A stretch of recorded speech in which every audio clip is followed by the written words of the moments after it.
Subsidiary books में simple cash book किस तरह से मतलब प्रिपेयर किया जाता है वो सिखाने वाला हूँ। तो चलिए हम स्टार्ट करते हैं। मैंने जो क्वेश्चन है वो बोर्ड पे लिखा है, तो देखिए न्यू चैप्टर है सब्सिडियरी बुक्स। उसमें हम आज जो टॉपिक कवर करने वाले हैं वो है सिंपल कैश बुक। इसमें डिफरेंट टाइप के बुक्स है, मतलब 2 column cash book, petty cash है, sales purchase, sales return, purchase return, ये सब टाइप के बुक्स है। तो आज हम खाली क्या सीखेंगे, सिंपल कैश बुक। तो कभी भी ना कोई भी क्वेश्चन हो, अगर आपको वो सॉल्व करना है तो इस तरह से सॉल्व करना है कि वो आपकी कंपनी है। ओके, तो चलिए हम देखते हैं। यहाँ पे मैंने कुछ सेंटेंसेस लिखे हैं। तो यहाँ पे देखो, कैश इन हैंड दिया है। तो ये जो सेंटेंसेस है, cash paid to Suresh, cash purchase, cash received, cash sales, ये सब सेंटेंस हमें इस फॉर्मेट में पोस्टिंग करवाना है। तो फॉर्मेट किस तरह से रहेगा उसका मैं एक्सप्लेनेशन देता हूँ। तो फॉर्मेट में क्या है, यहाँ पे लिखना है in the books of company. Company मतलब यहाँ पे कोई कंपनी का नेम रहेगा तो वो आपको यहाँ पे लिखना है। इसमें नहीं दिया इसलिए कंपनी लिखा है। ओके, नेक्स्ट हेडिंग आएगी सिंपल कैश बुक। अभी format, date, receipts, R number मतलब रिसिट नंबर, LF मतलब लेजर फोलियो, और फिर अमाउंट है। सेम कॉलम यहाँ पे आएंगे और डेट। यहाँ पे रिसिट्स था तो रिसिट के अपोजिट क्या है, पेमेंट्स, तो पेमेंट्स वाले यहाँ पे आएंगे। V नंबर मतलब वाउचर नंबर, फिर से LF, okay, ledger folio, and फिर अमाउंट। तो इस तरह से ये फॉर्मेट है। तो इसमें पोस्टिंग कैसी होगी, हमारे कंपनी के पास अगर कोई भी कैश हमें मिल रहा है तो वो जो कैश रिसीव होगा वो सब यहाँ पे रिसिट में आएगा, और जो हम पेमेंट करेंगे, किसी को भी पे कर रहे हैं तो वो सब पेमेंट में जाएगा। ओके, तो इस तरह से इसमें हमें पोस्टिंग करवाना है। तो first, cash in hand. Cash in hand मतलब हमारे पास, हमारे कंपनी के पास कितना कैश अवेलेबल है वो। तो अवेलेबल है मतलब हमारे पास है, ओके, रिसिट्स है। तो ये कैश इन हैंड क्या होता है, ओपनिंग बैलेंस रहता है। तो इसको यहाँ पे डेट लिखना है फर्स्ट, ओके, 1 मार्च 2019 लिखा। कैश इन हैंड के लिए क्या लिखते हैं, balance brought down, okay, balance brought down, क्योंकि ये ओपनिंग बैलेंस रहता है कैश इन हैंड। और कैश एट बैंक मतलब बैंक, 2 कॉलम रहेगा तो कैश एट बैंक बोलेंगे। ओके, तो कैश इन हैंड क्या है, ओपनिंग बैलेंस है, कितना अमाउंट है 2500, वो अमाउंट के कॉलम में पोस्टिंग करवाना है। ये जो 2 कॉलम है रिसिट नंबर और LF नंबर, ये जस्ट ऐसे ही है, इसमें कुछ पोस्टिंग नहीं होता है। ओके, नेक्स्ट है कैश पेड टू सुरेश। यहाँ पे क्या हुआ है, पेड, पेड मतलब पेमेंट साइड में हमें पोस्टिंग करवानी है। ओके, डेट क्या है 5th, तो यहाँ पे आएगा 5th, और फिर क्या है मार्च और 19। पेड किया किसको, सुरेश को, तो हम यहाँ पे लिखेंगे by Suresh. Okay, by Suresh account लिखा। कितना अमाउंट है 1000, ये अमाउंट में जाएगा 1000। यहाँ पे ना नरेशन लिखना है आपको। और नरेशन क्या लिखते हैं, तो ये सब कॉपी करना है, मतलब बीइंग, स्टार्टिंग में बीइंग लिखना है, और फिर cash paid to Suresh. Okay, cash paid to Suresh. Next, cash purchase ₹500। अगर हम कुछ परचेस करते हैं तो हमें क्या करना है, पेमेंट देना पड़ता है। मतलब कुछ भी खरीदी करते हैं तो हमें क्या करना है, पेमेंट करना रहता है। तो पेमेंट आ गया, फिर से यहाँ पे आएगा 7 मार्च 19।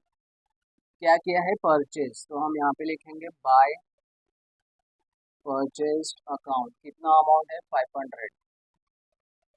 ठीक है, नरेशन बीइंग, और मैंने क्या बोला आपको, खाली सेंटेंस कॉपी करना है। अभी मैं फिर से लिखूंगा नहीं।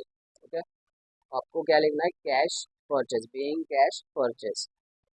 नेक्स्ट, कैश रिसीव्ड हुआ है। देखो यहाँ पे क्या हुआ है, रिसीव्ड हुआ है, हमें मिला है। रिसीव मतलब रिसीट्स में आएगा। डेट क्या है 14 मार्च 19। ओके, रिसीव हुआ किससे, प्रकाश, तो हम यहाँ पे लिखेंगे to Prakash account. Okay, same narration, starting में बीइंग आएगा, और फिर ये सेंटेंस आपको यहाँ पे कॉपी करना है। अमाउंट कितना है 1000। क्लियर है। नेक्स्ट, कैश सेल्स, यहाँ पे सेल करते हैं, हमने कुछ बेचा है किसी को, मतलब सेल किया है तो हमें पैसा मिलेगा।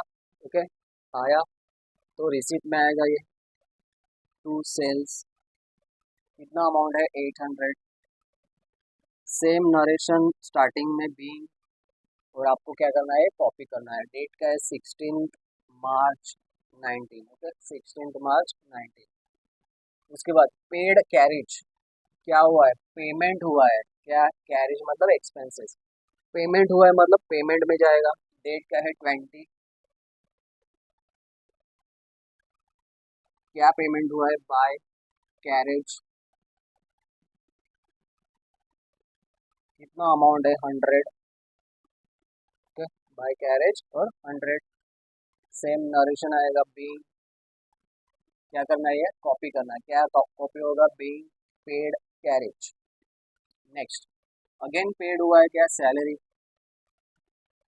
25 मार्च 19, तो यहाँ पे क्या लिखेंगे, बाय सैलरी।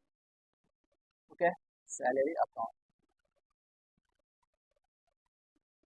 सेम नरेशन लिखना है, बीइंग पेड सैलरी, अमाउंट कितना है 500 रुपये। ओके, सेंटेंस यहाँ पे कंप्लीट हो गया है। तो जैसे कि हमने देखा, जो हमारे कंपनी के पास पैसा आ रहा है तो वो यहाँ पे आएगा, आया तो डेबिट साइड, ये डेबिट है और ये क्रेडिट है। ओके, और जो हम पेमेंट करेंगे किसी को तो वो पेमेंट साइड में जाएगा। सो इस तरह से हमने ये पोस्टिंग की है। अभी हमें क्या करना है, इसका टोटल करना है। टोटल कैसे करते हैं, तो हमें क्या करना है, दोनों साइड का टोटल करना है। पहले तो पहले हम डेबिट साइड का करेंगे। 2500 प्लस 1000 कितना होगा, 3500। 3500 और 800, 4300। तो यहाँ का कितना है, 4300, और यहाँ का कितना है 1000, 2100, मतलब ये हाईएस्ट है। तो जो इसका आया 2100। तो जो हाईएस्ट है वो हमें यहाँ पे लिखना है, नीचे कितना है 4300। ओके, सेम अमाउंट ये नीचे आएगा यहाँ पे 4300। अभी क्या करना है, 4300 में से ये अमाउंट सब माइनस करने। तो हमने इसका टोटल कितना किया था 2100। तो यहाँ पे करेंगे 4300 माइनस 2100, 0 0 2 2, बैलेंस बचा 2200। तो हमने क्या किया, पहले दोनों साइड का टोटल किया। क्या क्या टोटल आया, 4300 और 2100। तो हाईएस्ट कौन सा है, तो ये हाईएस्ट है। तो जो हाईएस्ट रहता है वो नीचे लिखते हैं, सेम अमाउंट सेम लाइन में यहाँ पे आएगा, और ये अमाउंट में से ऊपर के सब माइनस करने हैं। तो इसका हमने टोटल कितना किया था 2100, तो माइनस करके बैलेंस बचा कितना 2200। तो हम इसके सामने क्या लिखेंगे, बाय बैलेंस, ये क्लोजिंग बैलेंस है, बैलेंस कैरी डाउन। जो ओपनिंग बैलेंस रहता है तो ब्रॉट डाउन होता है, और जो क्लोजिंग बैलेंस रहता है उसके लिए आता है कैरी डाउन, सीडी। अभी इसको डेट देना, डेट कौन सा जाएगा, क्लोजिंग डेट। क्लोजिंग डेट मतलब ये मंथ कौन सा है, मार्च। मार्च में 30 रहते हैं, 31 रहते हैं, तो 31 रहते हैं डेट्स, तो यहाँ पे आएगा 31 मार्च 19। ठीक है, तो इस तरह से आपको ये सॉल्व करना था।